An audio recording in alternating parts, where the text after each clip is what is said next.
Hyderabad OU arts college ప్రాంగణంలో NSUI 56వ foundation డేను ఘనంగా నిర్వహించారు. కార్యక్రమానికి ముఖ్య అతిథిగా ఎన్ఎస్యుఐ రాష్ట్ర అధ్యక్షుడు వెంకటస్వామి హాజరై జెండా ఆవిష్కరించారు. తర్వాత కేక్ కట్ చేసి విద్యార్థులకు పోటీ పరీక్ష పుస్తకాలను పంపిణీ చేశారు. ఎన్ఎస్యుఐ విద్యార్థి సంఘం అనేక మందిని ముఖ్యమంత్రుల్ని, కేంద్ర మంత్రుల్ని చేసిందని చెప్పారు స్టూడెంట్ లీడర్లు. దేశం నలుమూలలలో విద్యార్థులకు ఎలాంటి సమస్యలు వచ్చినా కూడా ఎన్ఎస్యుఐ సంఘం ముందుండి పోరాడుతుందన్నారు.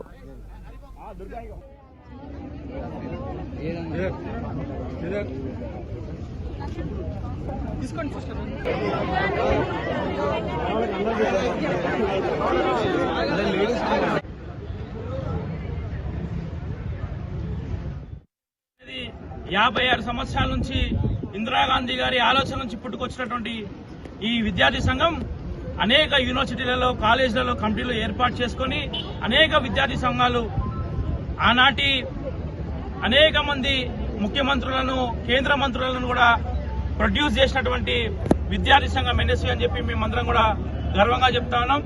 56 సంవత్సరాల నుంచి 55 సంవత్సరాల పాటు అనేక విషయాలలో దేశంలో ఉన్న ఈస్ట్ నుంచి వెస్ట్ వరకు, నార్త్ నుంచి సౌత్ వరకు ఈ రాష్ట్రం, ఈ కులం, ఈ మతం లేకుండా విద్యార్థికి ఎక్కడ సమస్య వచ్చినా కూడా ఎన్ఎస్యూ ముందుండి కొట్లాడుతూ వచ్చింది. అనేక ఉద్యమాలు చేసి ప్రతి ఒక్క దాంట్లో విద్యార్థుల సమస్యలపై పోరాడి కేంద్ర ప్రభుత్వం పైన కావచ్చు, రాష్ట్ర ప్రభుత్వం పైన కావచ్చు, ప్రతి నిరుద్యోగుల పక్షాన, విద్యార్థుల సమస్యల పక్షాన ఎన్నో సంవత్సరాలు పోరాటం చేసి ప్రతి ఒక్క విషయంలో విజయం సాధించడంలో ఎన్ఎస్యుఐ ముందుంటుంది.